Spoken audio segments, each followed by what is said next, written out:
coming to Estacado, seeing those kids, meeting Devin and Royce for the first time, I'm like, man.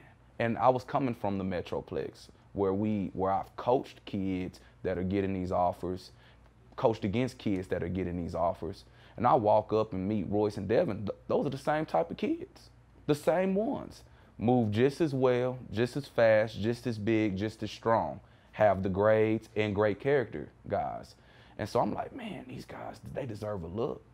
But then they wasn't getting any looks.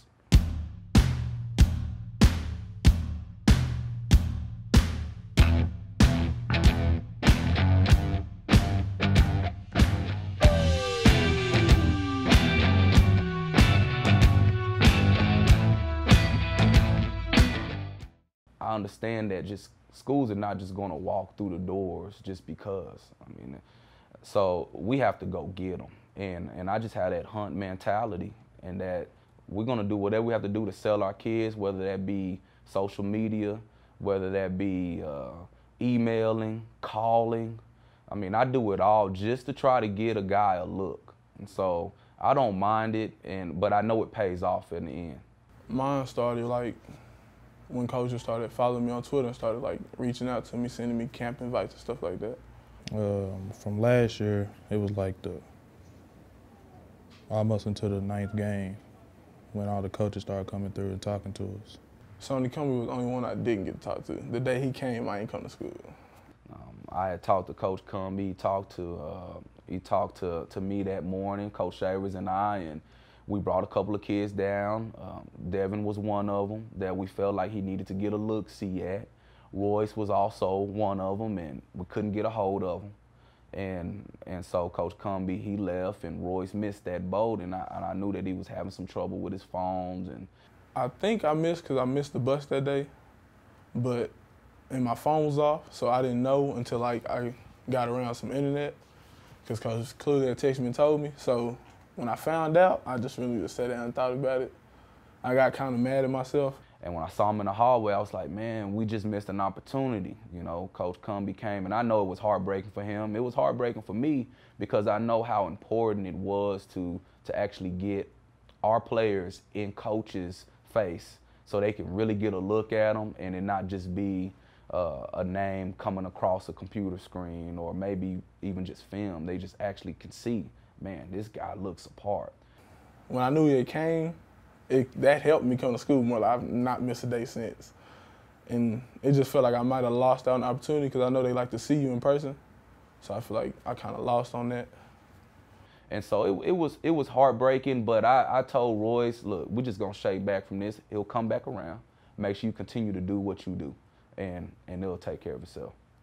Usually, after practice, I sit around for about an hour, and then when the texts start coming in, I just reply. I really don't have a way I do it. Just as they come, I try to reply as soon as possible. Hey, Royce, how much you weigh now? Get out. 17. How much? 317. I mean, you got 17 more?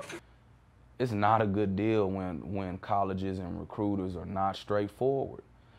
Just because there's so much time spent in the selling our kids, especially being out in West Texas and Lubbock, we don't really get a lot of the respect that I feel like a lot of our athletes everywhere out here deserve. What catches my interest when they tell me the truth and don't tell me what I want to hear.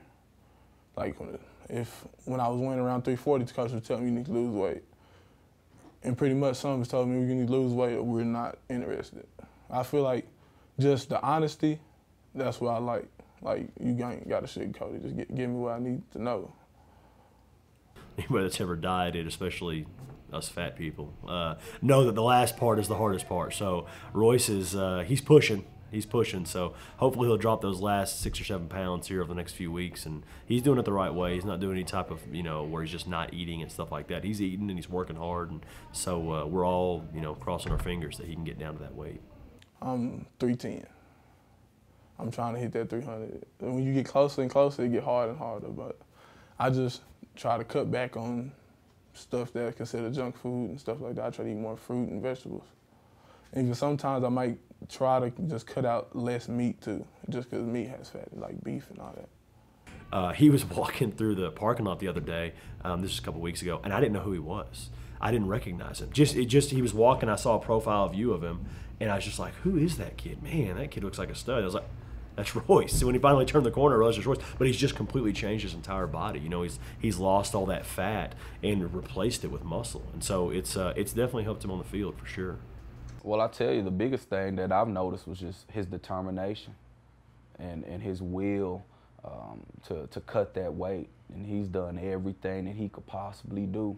And he's done a great job with that. And you start to just see him shed weight, and you start to see him really show that discipline in his eating habits, and even needing to run extra after practice. You see him running gassers or doing just all the little things, drinking more water, things that's going to help him shed that weight. That's the most impressive. Really hard for a young kid to do, but he's been doing a great job with that. I feel like that helped a lot because like now they are showing more interest because they see that I'm actually going to work and earn the scholarship. How's that feel? Okay, that's the word. Oh, man. Devin, man, I tell you what, the first time I met Devin, I think I got one word out of him. And it was a quiet word. Well, Devin's Devin. He's got a personality about like this pen. He don't talk. He don't really, you know, he doesn't get real excited about a lot. He doesn't get real down. He's an even keel guy. What I've been more pleased with has been his tenacity in terms of finishing blocks. He's always been a guy, you know, even prior to us getting here, that was athletic, that was big and strong, that can go up and fit on people. But he kind of had a nice streak, you know, and as an offensive lineman, he wouldn't want to push people on the ground. He'd want to do just enough to keep them out of the way. And now he's finishing blocks, and he's playing with a little bit of a nastiness that you need to be good on the offensive line. I feel like he's so quiet that on the field, he's the one you got to watch out for. Like, because the quiet ones usually the ones that got it, and I feel like he's exactly that.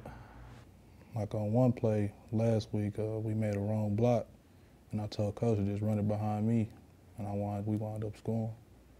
Yes, we have a good slate of seniors where I really believe we can get 8 to 10 off playing at the next level. Bo Sims is one of them, dual threat quarterback. He's a guy that a lot of people are interested in. Probably needs some more numbers as far as stats, but his film checks out. Dre McBrewer, Roderick Bibbs are guys that I feel like can go play at the next level. J.J. Walton at safety, he's making a great name for himself, and he's out there doing great things. Billy Francis, who's a guy that's a big-time player, big-time stature, and can go make a lot of great plays. Probably one of the most athletic guys on our prospect list that's going to have a chance as well. Kamadrick Williams, he's burst on the scene as a hot prospect as well. Ashton Williams, who's under the radar, probably one of the best offensive players that we have, that anybody would it'll be a steal when they get him.